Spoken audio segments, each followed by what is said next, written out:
Blessings and namaste, everyone. I'm spiritualist, psychic astrologer, and medium Ray Seti. As always, I thank you for offering me this opportunity to share with you my insights so as to inspire you on your journey. Today, I would like to touch upon the topic of looking to the future is now, as well as some brief insights regarding the timing of events. The tagline "Look to the future is now" was what I connected with a newsletter that I was publishing from about 2003 until 2006. It was in the early days, right before I embarked on this journey on a full-time basis. I was creating a free newsletter that included astrological articles, spiritual and metaphysical information that I published free of charge for my clients, as well as anyone who would like to have received the information. And the essence of that tagline, looking to the future, look to the future is now, is that in this moment of now, this very moment, we are creating and sometimes miscreating our futures and what's coming next. Whenever we look to the future, if you will, we as astrologers, psychics, metaphysicians, we see the potentials and we see the possibilities and probabilities. Many years ago, when I first embarked upon this journey, I received a phone call from a potential client who wanted me to guarantee that everything that I was forecasting would actually unfold and come to form. And my response to this individual was, well, if you do reach out to either myself or another psychic or medium, and they offer to guarantee whatever that they are predicting is going to happen, I suggested to run in the other direction. One of the first elements that I will touch upon, especially when meeting with a new client during an initial visit, is that I inspire the individual to recognize that you have a free will. And whenever we see the possibility of what's coming, nothing's written in stone. We see the possibilities, the probabilities. We look at the cycle of experiences. We look at the astrological cycles. And I will always offer you my insights as to, one, how to employ that energy in its greatest potential, and how the individual is going to receive that is up to you, the individual. As a conventionally trained astrologer, we are taught that certain alignments are either malevolent or benevolent, malefic or benefic. And for many years, I always thought that I needed to see certain things in a certain way based upon my training. And I was never really comfortable with the certain ways that I was taught to observe certain types of experiences. And over the years, I allowed myself to really embrace what feels right for me. As I understand it, and as I observe it to be so, there really isn't anything negative or malevolent when we allow ourselves to really recognize the blessings at hand. Observing something as being either negative or malevolent is really just a judgment. I observe the planetary experiences, not only planetary experiences, but all the experiences metaphysically, as really being either positive or negative, having either a high vibrational frequency, which is positive, or a lower vibrational frequency, which is negative. And I equate those experiences to the polarities of a battery. A battery has a positive and negative charge. Also, like a magnet, it has a north pole and a south pole. Not one is good or bad. However, those are the principles required for that entity, like a battery, to operate properly. positive or negative, not necessarily bad or good. Positive we observe as being a high vibration, negative we observe as being a low vibration. Again, not necessarily bad or good. Remember, bad or good is just a judgment. Whenever we have an experience that may seem to be challenging, there is a blessing in disguise in all those events if we allow ourselves to recognize the underlying potential of the experience, rather the underlying greatest potential and probability and possibility of that experience. Remember, whenever we look to see what's coming, we see the possibilities, the probabilities, the potentials. And that's one of the many reasons why I was instructed to entitle my book The 12 Dimensions to the Human Potential. You see, as I understand it, we, from a higher level of consciousness, before we embark on this journey, we have chosen the exact day, time, place, moment that we are to embody in this physical form. And those planetary alignments, which are very much a snapshot of that moment, those energies are encoded in our being, with our being. I observe it to be our spiritual DNA. I've also touched upon in my book how even twins, because they're not born at that exact moment, they potentially have different astrological charts. Even if they're born a few minutes apart, everything is continually in motion. Nothing is stagnant. Even when those energies, those twins, they're born a few moments apart, there's going to be differences in the charts. Even if they are slight differences, there are differences nonetheless. And also, even though those individuals are twins, if you will, they come into this embodiment with their own free will.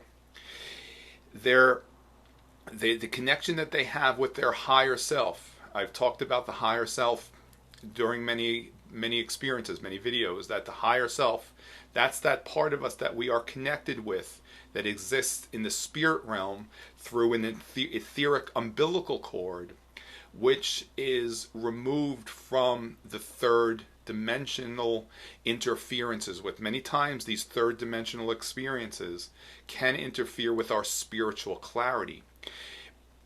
It doesn't mean that we need to we need to have that interrupt our stream of consciousness which we receive from the spiritual realm, provided that we've allowed ourselves to be etherically clear and grounded with the energies of the earth.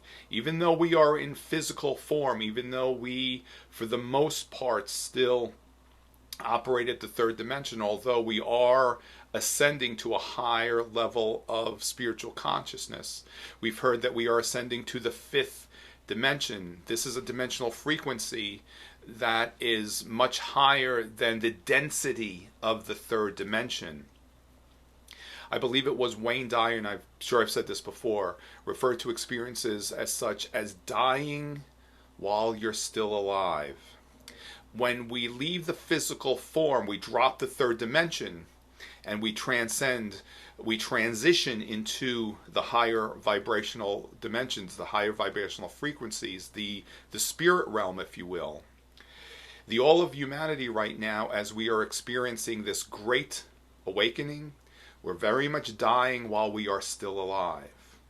We are transcending the third and the fourth dimension and embracing a higher dimensional, fifth dimensional experience, which simply stated is an experience of all encompassing love. We are very much at the threshold of a great awakening.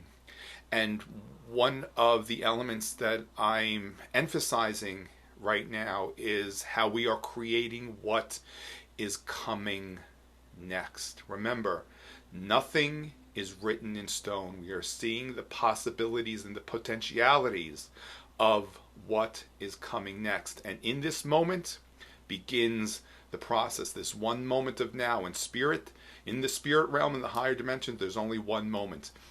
Everything, all the possibilities of all the things which may potentially come to form exist simultaneously in the spirit realm. This is our metaphysical understanding. And I believe that I heard this analogy from the Conversations of God series, where it's just like if you look at a CD.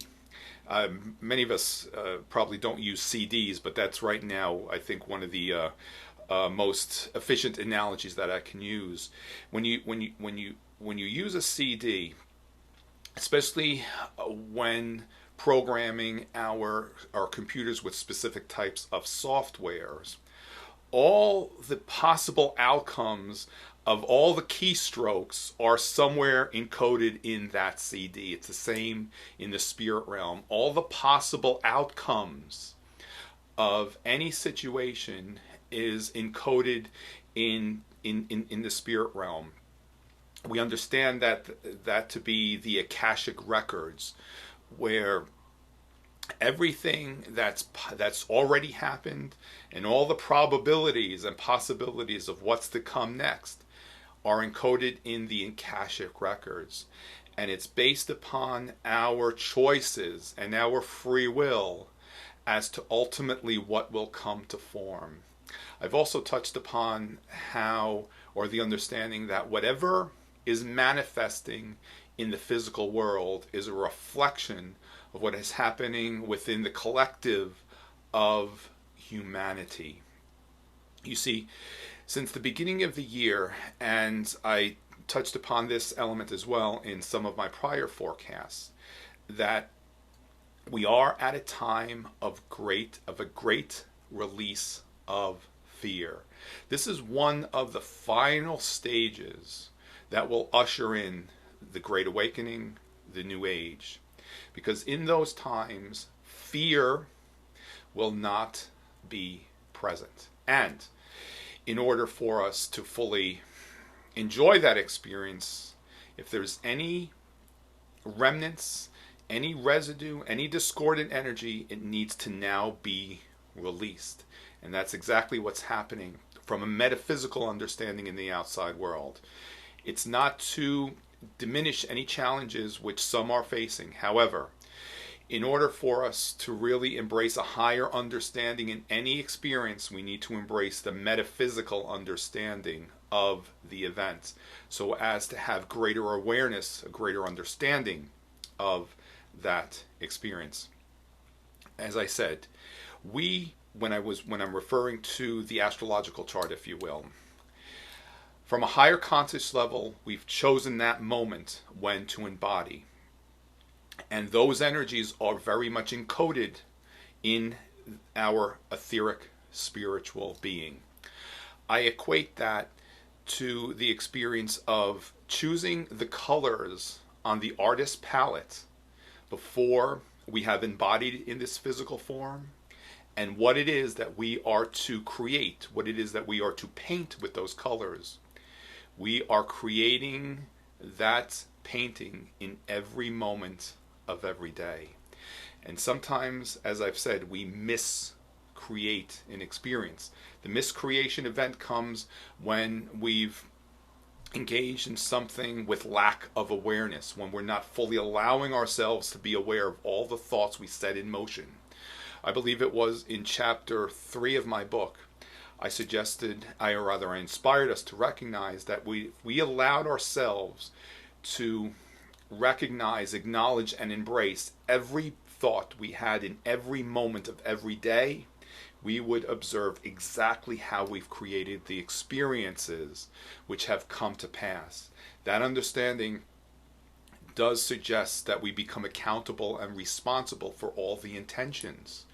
You see, we have chosen from the higher realms before embodiment some of these experiences so that we can evolve to higher levels of consciousness of that element of divinity that's within us. You see, it is my understanding that, certainly we are here for a multitude of reasons. I believe the greatest reason, if you will, why we embody in this form is to really so that we can remember our higher self, as well as that we are creative beings.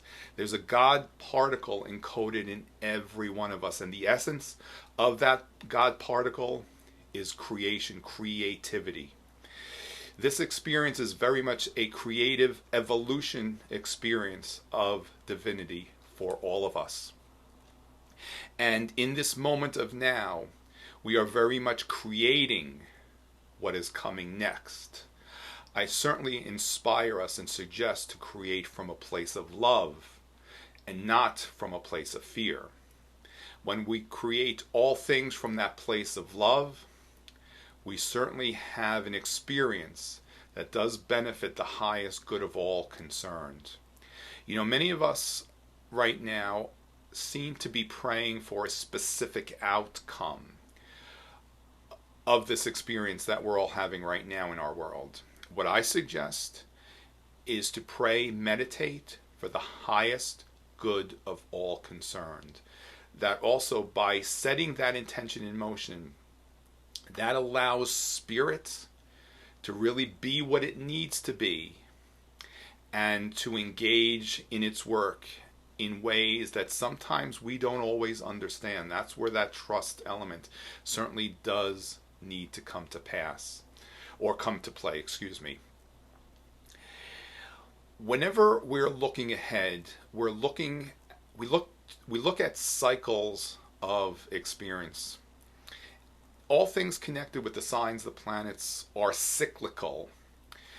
And whenever we time events, we connect that to the timing of either the beginning or the completion of a cycle of experience. For example, the major question that I'm getting right now is, when do I see all of this coming to an end? Sometimes we can see things very clearly, and sometimes not so much. And this is one of those experiences where we're not completely certain as to when all of this will end, inasmuch as this is really the beginning of as I've said, of the Great Awakening, as well as with an experience which can contain many, many blessings.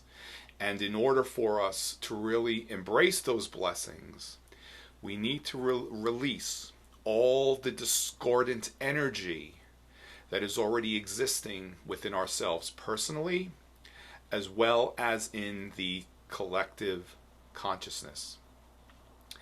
I always seem to digress from a topic that I begin with, and sometimes when we're discussing all things spiritual, that certainly does happen. But I was referring to the timing of events and seeing the possibility of when something's going to happen. As I said, we look at planetary cycles, and the analogy that I like to use regarding a cycle of experience, and when we see one beginning and ending, I use the analogy that if you look at the colors of a rainbow, you can see all the colors there, and you can see how one color blends into the next. There's not necessarily a defined point when one color begins and another one ends. It's very similar to the planetary cycles. We can see the beginning of a cycle of experience, for example. With lunar cycles, the beginning of a lunar cycle commences at the new moon. We can see the exact date as well as the exact time to the second when the lunar cycle will begin. But there is what we refer to as an orb of influence, whereas the time before, the time of, and the time after, where there's that blending, if you will, when one cycle of experience either ends or begins and the next one is about to commence. What I am suggesting in all of this is to recognize that regardless of any challenge in any experience, we we have the ability, we have the choice to experience joy in any situation, regardless of how difficult something may be. And it's not to, again, we don't water down how upsetting, how challenging, how disruptive something can be. However, whenever there's a difficulty, whenever there's a challenge, if we can allow ourselves to recognize that there is a blessing unfolding in the experience, it will allow us to really make the most of what's happening and to recognize how through this experience we are ascending to a higher level of consciousness. The emotions of sadness, anger, albeit they're low vibrational frequency emotions, they do serve a greater purpose. What doesn't serve the purpose, when we allow ourselves to be so consumed by those discordant emotions that we're not ascending, we're not advancing, we're not moving forward. We are very much in a time of accelerated ascension collectively. And we are also very much at a time of intense concentrated release of fear. I would suggest that we do not delay the experience and that we allow ourselves and set the intention in motion to embrace the experience and move through the experience with grace and ease. We always include the elements of grace and ease with all experiences. For then in any experience, no matter how difficult or how challenging it may be, we've embraced the experience and we've progressed and transcended the experience with grace and ease. Remember, whenever we look ahead, nothing is written in stone. Yes, there are some experiences that we have chosen to really rise above in this human consciousness, because all those experiences are allowing us to recognize our higher self, our God particle, if you will. However, how we weather those experiences, it's always up to us. Remember, we have choice, we have free will, as I first began emphasizing, that no matter whatever we look to see coming, whenever we're looking ahead, nothing is written in stone. It's up to us how we will embrace the experience and how easily we will move through the experience, or how difficult it will be for us to weather and experience.